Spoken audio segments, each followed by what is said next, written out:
fala sobre a gloriosa esperança. E eu quero considerar algumas coisas aqui muito importantes. A primeira coisa importante que eu quero considerar é que a vida do crente, a tônica do crente, o comportamento do crente nessa vida será sempre diferente quando a mente do crente não se limita a essa vida. Ou seja, nós somos constantemente desafiados a enxergar o porvir, a enxergar para além daqui. Pois, se nós vivermos apenas na tônica desse mundo, no meio em que vivemos, e não enxergarmos o porvir, nossa vida não será a mesma. A nossa força, energia, a vitamina espiritual nos faltará. Por quê? Porque o mundo simboliza os espinhos, onde aquela semente foi jogada na parábola do semeadouro. Os espinhos sufocaram, a sementinha começou a nascer e os espinhos sufocaram. É o que o mundo faz com quem vive apenas aqui nessa esfera, nesse plano. Mas quem enxerga para além daqui, irmãos, não tem espinho que sufoque.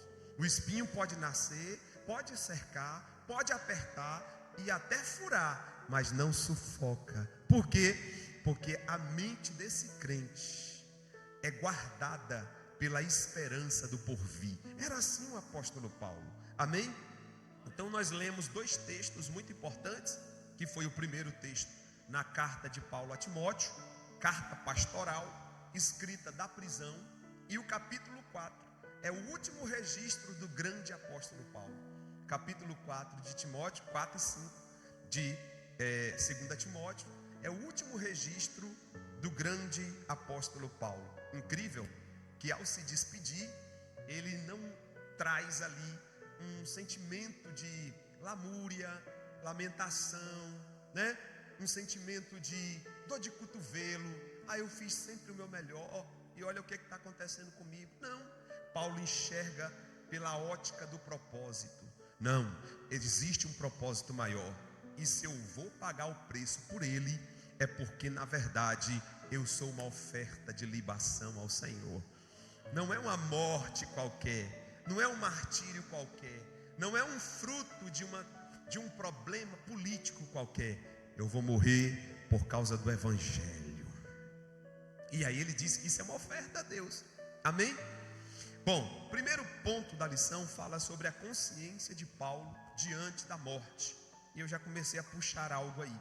A consciência de Paulo diante da morte. Primeiro tópico do primeiro ponto diz-nos assim: uma morte como oferta e sacrifício. Eita glória a Deus.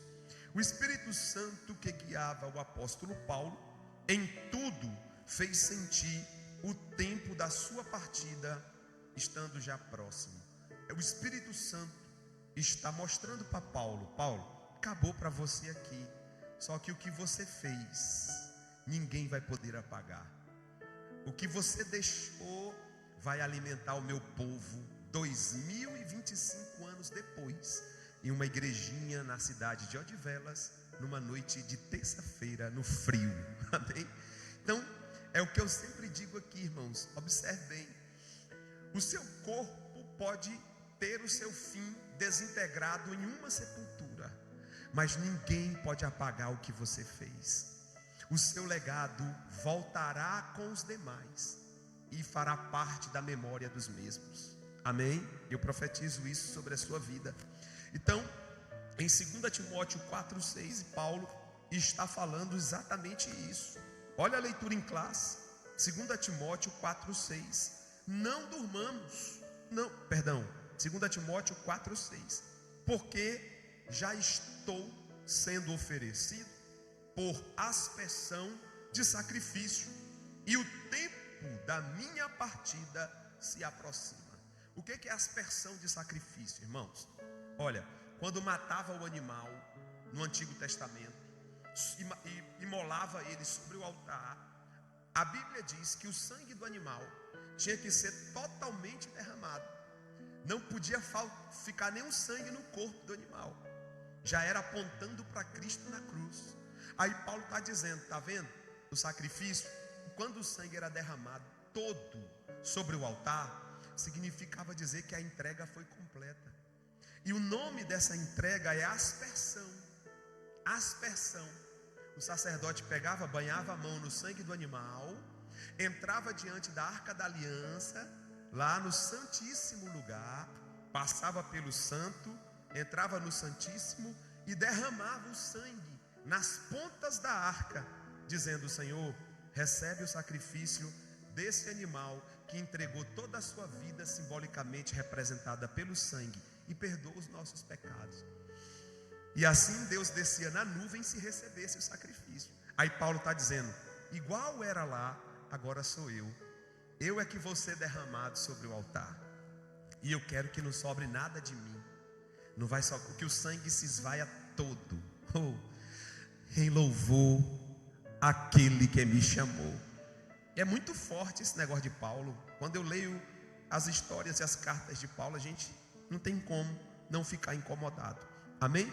1 Tessalonicenses capítulo 13. Não, agora não. Não vou ler agora não. Está aí no ponto, mas não vamos ler não. Vamos para frente?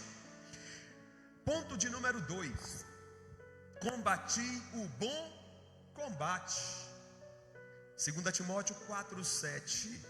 Paulo expressa isso, falando da sua carreira ministerial, falando do ministério que ele executou nessa terra. Ele chamou de combate, irmãos. Não é forte? Quem está em combate aí? Por isso que eu digo que nós somos um exército. Aí teve uma pessoa que me questionou: não, pastor, nós somos um hospital. Não, nós somos um quartel-general que tem um exército, mas também tem a emergência, também tem um hospital de campanha para os doentes, tem tudo. Mas nós somos caracterizados por um exército que está em um quartel-general, cumprindo uma missão: combater o mal e cumprir o seu propósito. Amém? Então Paulo chama de combate. Eu combati o bom combate. Quem está em guerra aqui? Guerra com quem, pastor? Guerra com quem? Não, guerra com você. Guerra contra o pecado. Guerra contra o mundo. Não é guerra contra ninguém não, é contra eu. A guerra, a maior batalha é contra eu mesmo. Amém?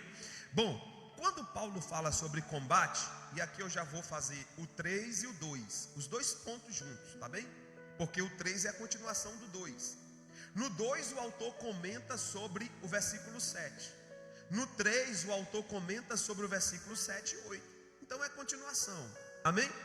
No 2 ali, o autor fala das muitas perseguições que o apóstolo passou, das lutas, as escassez, a fome que o apóstolo chegou a passar, né? Vocês lembram de Romanos 8, que a gente usa como tema de festa? Posso todas as coisas naquele que me fortalece, não é assim? Só que o contexto, qual é o contexto? Tive fome, tive sede, estive em escassez, estive em perseguição, em porfias e injúrias. Posso todas as coisas naquele que me fortalece. Palavra de Deus para alguém aqui nessa noite. Não importa o que advém a você, não importa o que te alcance, você é mais do que vencedor, porque você não espera essa batalha terminar, você já pode anunciar a vitória antes que ela termine. Por quê? Porque Jesus venceu por você, irmão.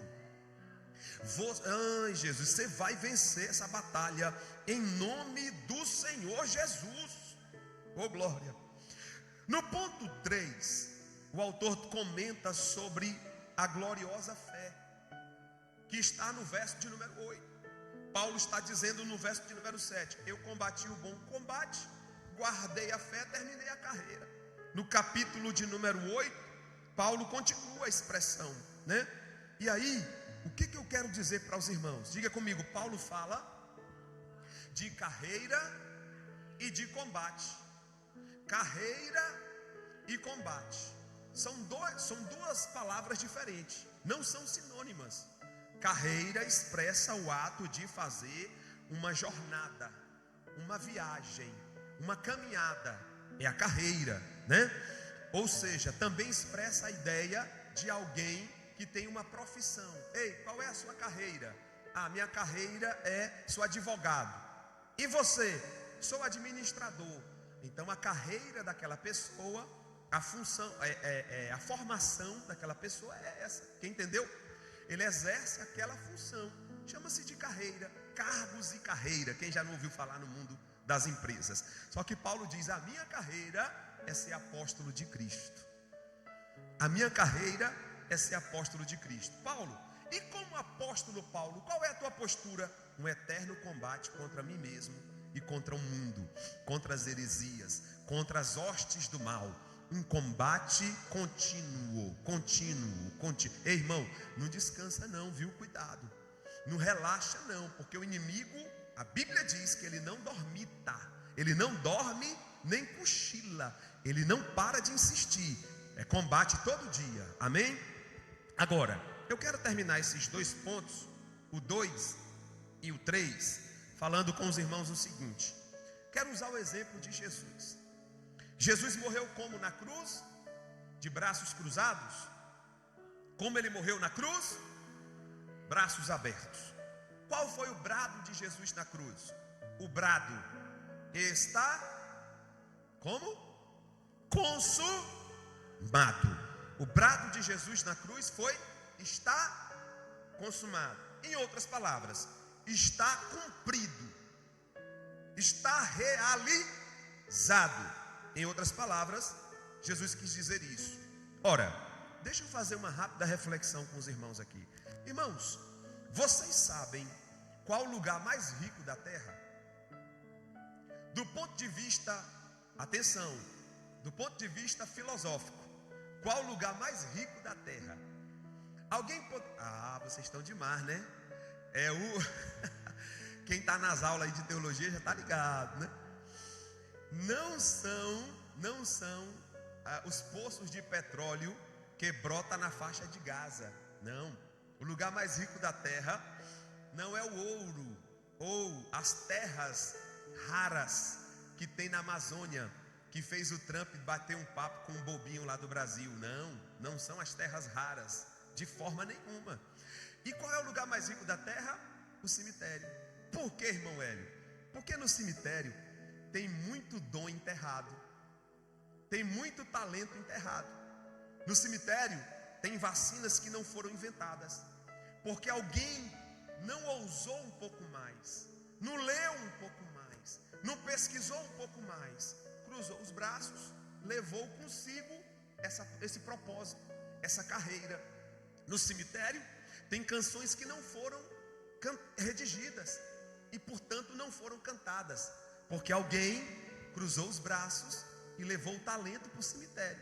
No cemitério tem livros que não foram escritos, porque alguém não ousou um pouco mais, não lutou um pouco mais, não se esforçou um pouco mais, deixou o livro pela metade, morreu, não foi publicado o livro, levou para o cemitério. Mas Jesus não. Jesus diz assim: Pai, tudo que o Senhor colocou no meu coração para fazer, eu cumpri. Todo o propósito eu cumpri. Se eu tinha que atravessar o mar para libertar o gadareno, foi feito. Se eu tinha que ter chegado na casa da sogra de Pedro e levantar ela da cama, foi feito. Se eu tinha que sofrer no Getsemane a agonia da morte antecipada, foi feito. Se eu tinha que ouvir agressões por causa do reino, foi feito. Se eu tinha que devolver a dignidade para a mulher adúltera, foi feito. Tudo que me foi proposto fazer está cumprido.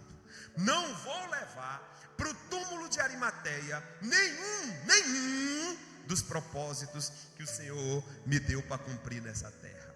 Por isso eu morro de braços abertos, vazio. Morra vazio, irmão. Morra vazio. O que me deixa triste são pessoas talentosas. Isso não é aqui não, no Brasil, porque o povo aqui é muito guerreiro.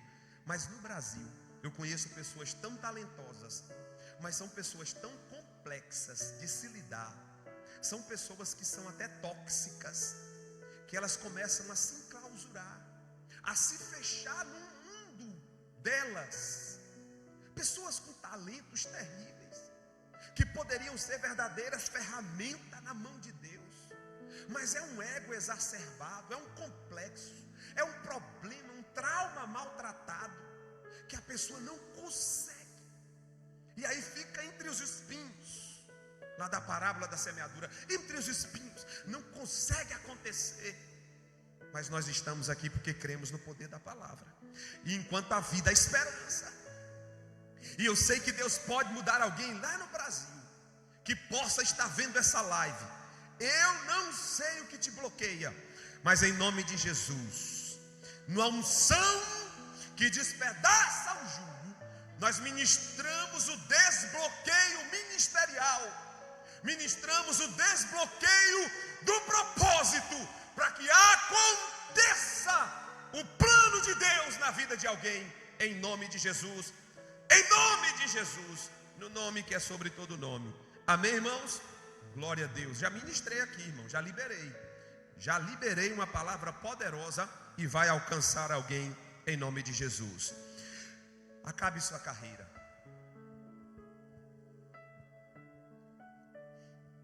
Ô pastor, mas eu ainda não sei para que Deus me chamou. Eu já lhe dei a dica um dia atrás aqui. Como é que eu descubro o meu ministério? Me envolvendo na obra, me entregando, ousando.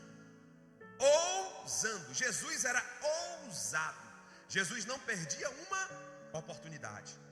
Toda oportunidade Jesus se lançava. Mas os fariseus vão falar mal. Problema deles. Eu sei a minha carreira. Eu sei o que me está proposto cumprir. E eu vou fazer, em detrimento do que achem, do que pensem ou do que falem. Se é nobre, é pelo reino, eu vou cumprir. Amém, irmão? Que Deus te motive, que o Espírito Santo aqueça o seu coração nessa noite, com o exemplo da vida do apóstolo Paulo. Vamos ler um texto para endossar este terceiro tópico aqui. Coloca para nós. Segunda carta de Paulo a Coríntios,